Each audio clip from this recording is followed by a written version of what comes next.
I just want to know who is out here speaking on the growth that parents go through.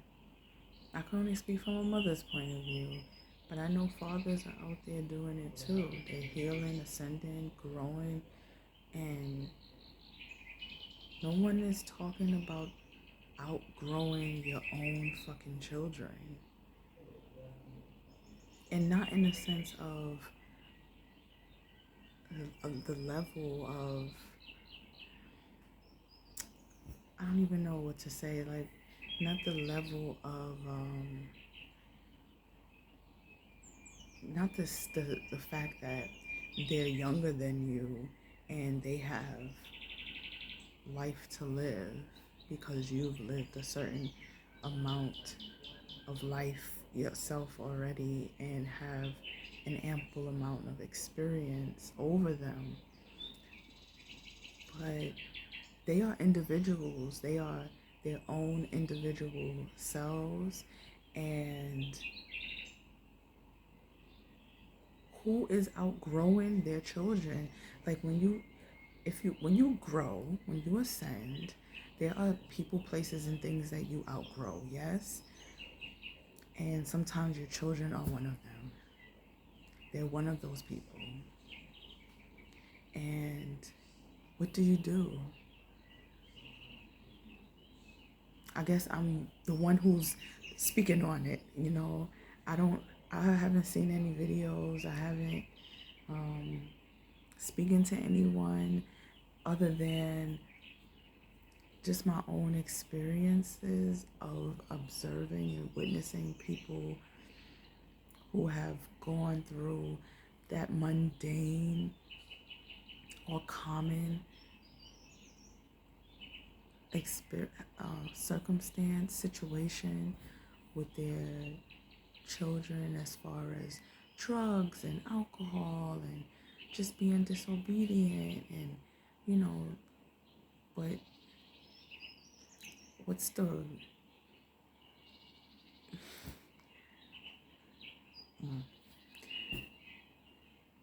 I'm just gonna talk about it. Okay, so as I spoke in my last video, I am grieving this. I want so much to have closeness with my son,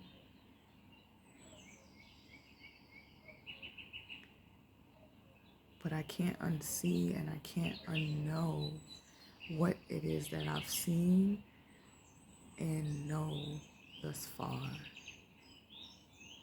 It would be a self-betrayal if I did so. And that breaks my heart. It really does.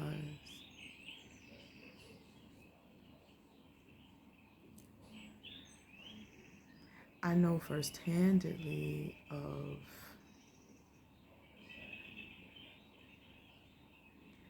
dynamics where the parent doesn't show up and the child, whether being a minor or an adult, they realize that their parent is nasty, their character is nasty, toxic, whatever the case may be, and just not, it wouldn't be a healthy dynamic for them to continue their relationship or put a pause on it until there's some understanding, you know, whatever the case may be.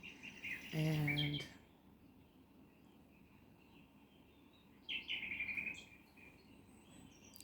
that's more common, that's more spoken about. I know about it personally.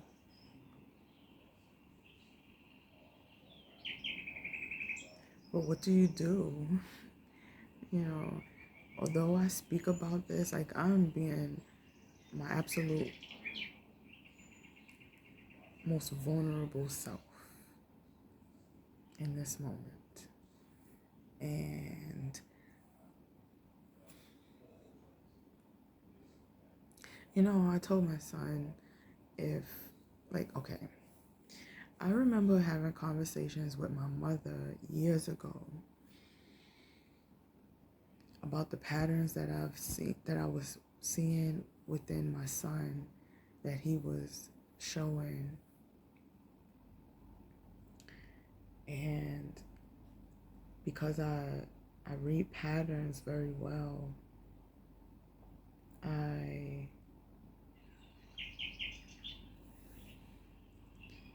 could foresee this, but I didn't want to believe it because this is how it feels, how I'm feeling right now.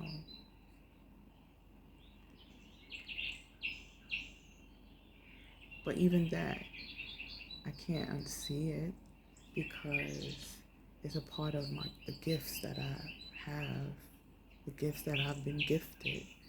And if I go against my gift and the fact that I already foresaw this with my clairvoyancy,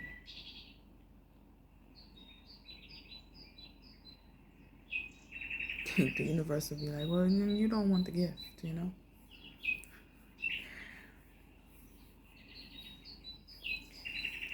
It's a gift. It was a gift for me to see that this is what I would be up against, which is probably why when I realized that my immediate family wasn't healthy for me at the time, when I um, began to remember the trauma that I endured and the mistreatment that I was being dealt out with, that I was being, people was mistreating me. And I'm nervous. I'm so nervous. Um,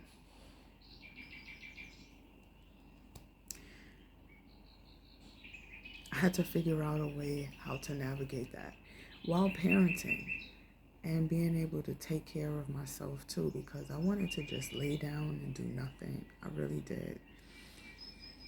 But I had to keep showing up for myself because I've seen what depression does. Um, I know what depression does to the person, and I didn't want that for myself, and that was enough to keep me going.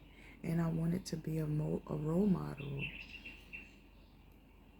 not only for myself, but for my children. And I, even within that, like, I used to practice during that time. I was practicing, like, I knew that I wasn't going to be able to show up in the best way possible all the time. But when I knew I didn't, I took those opportunities to learn and get closer to my children, to use it as a teaching modality. I hope I'm saying that right. To show them that, and I would be honest and vulnerable with them. Like, I'm hurting right now. What just happened, I didn't mean to. I apologize. Um, I'm not going to do that again. I would talk to them. And of course, we all had to get used to that. But my son always just had this wall up, you know, always. Even before I came to, he always had this wall up with me.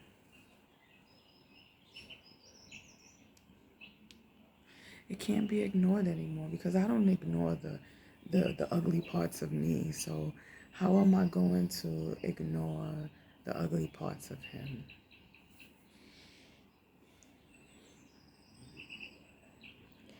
He's still my baby. Even though he's an older teenager, he's still my baby. Like, I remember someone asked me, how can you love someone but not like them? And I really didn't have an answer for it, because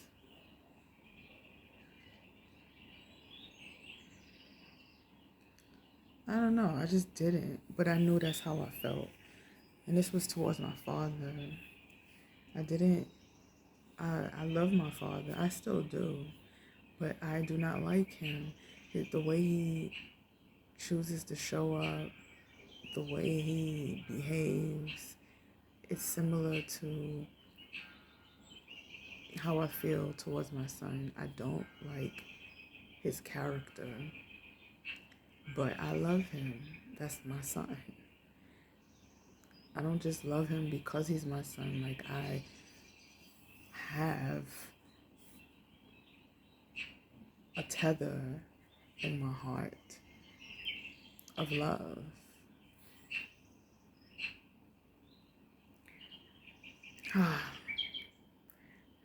I'm no one to force a soul on this planet to do anything for me. And that's including loving me and respecting me. I want you to choose to do that, because then you'll be able to show up for me in the best way possible that you can. Yeah.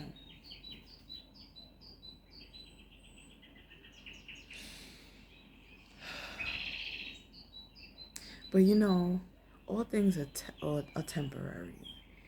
Even if,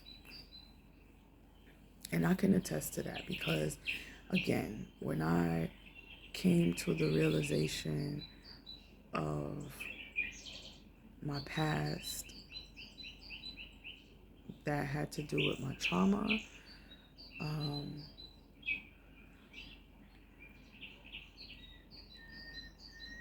it, it was temporary. I dealt with it immediately. I didn't like push it to the side. I took action on what I felt was best for me in order for me to begin healing from it, because man, it tore me up. It ate me up. And it even helped me to learn, how they say, like, the things that happen, it teaches you about yourself as well. It taught me about my own brain, my own vessel. My vessel made, like, I used to feel pain so deeply that my vessel said, okay, this is enough, and repressed that pain in order for me to keep going, because I probably would have broken down.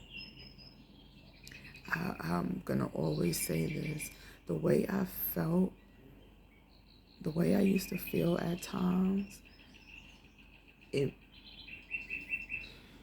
I can see that pain in individuals' eyes in Harlem.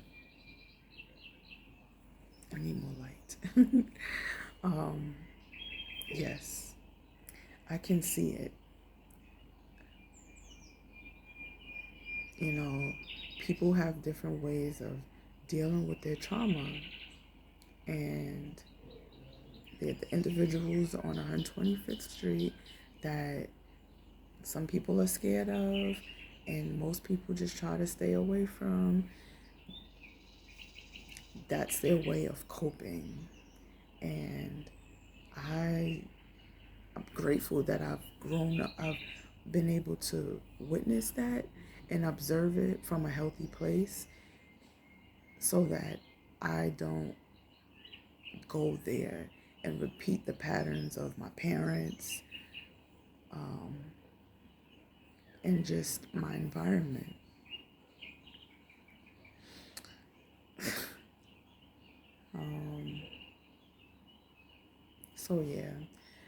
I'm really like in awe of my own vessel doing that for me. When that saying, your body is literally protecting you. It is doing everything possible for you to continue going on. It is so fucking true. It's so true. That's why when I do make mistakes unconsciously, I can confidently tell an individual, like I truly did not. I was not aware, but now that I am aware, I will do something about that. Like the fact that I know that I can do something about that, it gives me strength. You know, my body is literally taking care of me, even when I can't show up for me.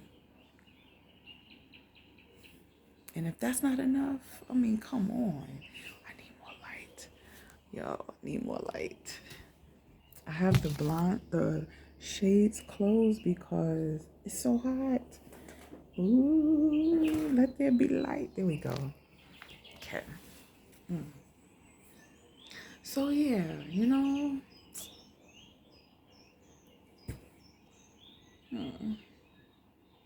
so what I am truly hoping for, I had to go no contact with my mother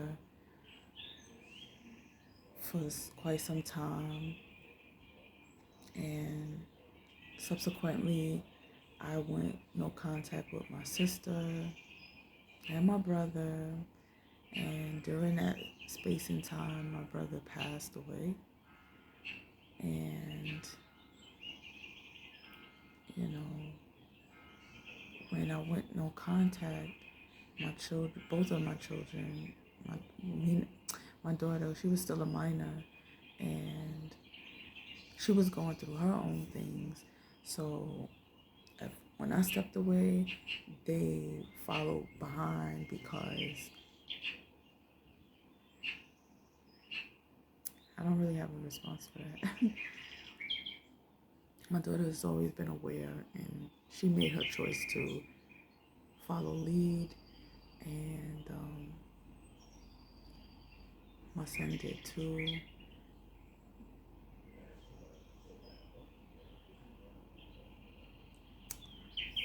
Yeah, but what I'm hoping for is that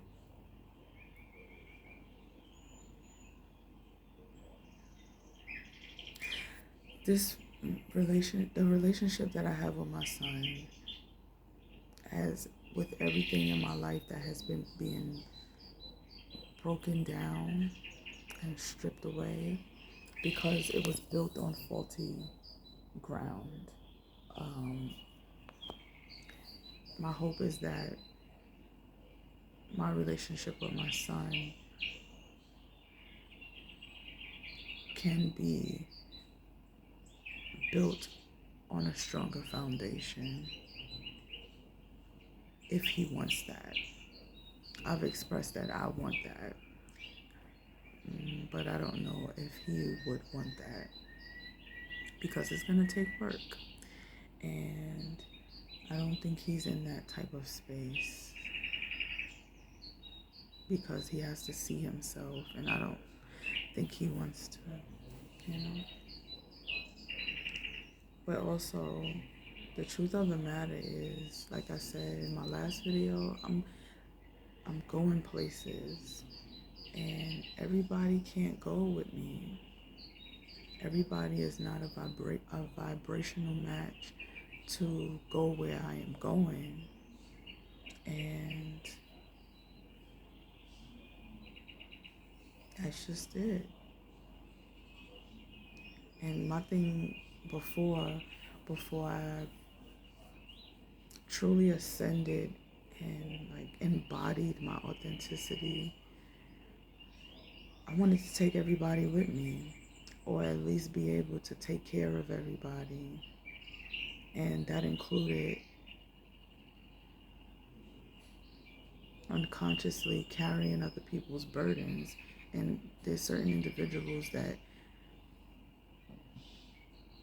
that not only knew that I could carry their burdens, but they would place it on my back and expect me to not just carry it, but to hold it,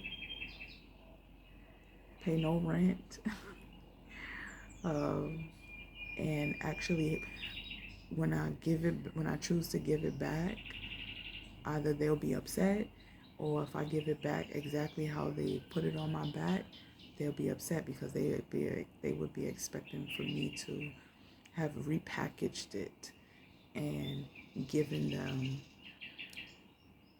repackaged it with the blueprint. Yes. And I can't do that. That's not my job. I can't do that. Yeah. This life. Oh my gosh. Anyway, I have put on some weight, and that is because I've been eating um, cake. I've been eating cake. You know how they say, eat the cake, uh, dance like nobody's watching. I've been doing those things, and the result of that is little chubby cheeks, and I feel like on my ass um, is assing. I was in yoga class today, and my thighs, I could feel like my weight, and so, and I've also haven't been being intentional with my exercises, and so I have to stop slacking, and I need to get back to it because I have to. And in November, I'm actually going for a certificate program for an entire month alone. I'm really looking forward to this. Like, I'm gifting myself with this, and this is for me to start my new chapter. Um, I'm so in love. um,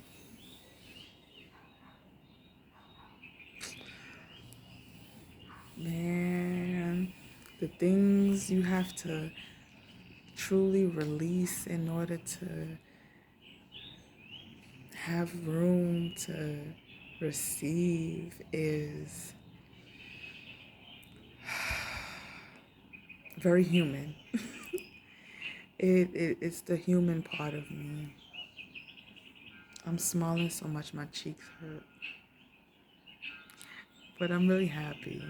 I don't like I'm going back to what I was saying about when I went no contact and had to deal with not speaking and to my family and just releasing and healing, processing everything.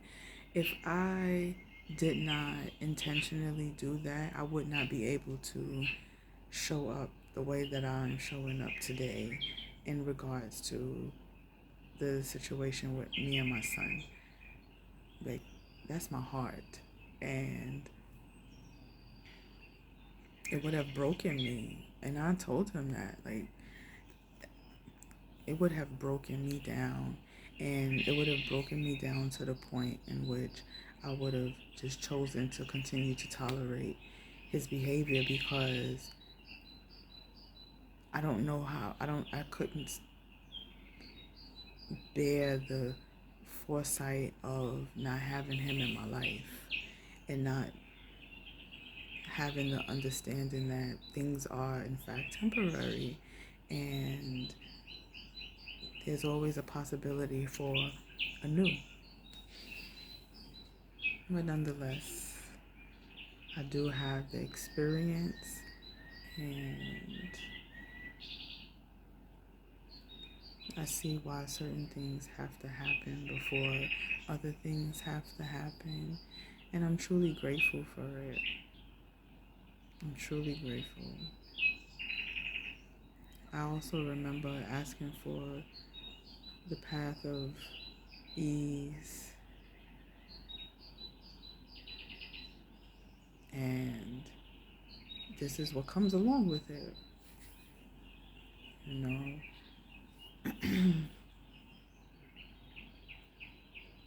So when you see people going through things or choosing something that you may not necessarily choose, understand that it may be their path of ease to choose that, although it looks very unconventional. And my path in always is so damn unconventional, which is why I used to struggle so much with relationships and of all kinds, and just situations. It's like I never really had an example of what to do.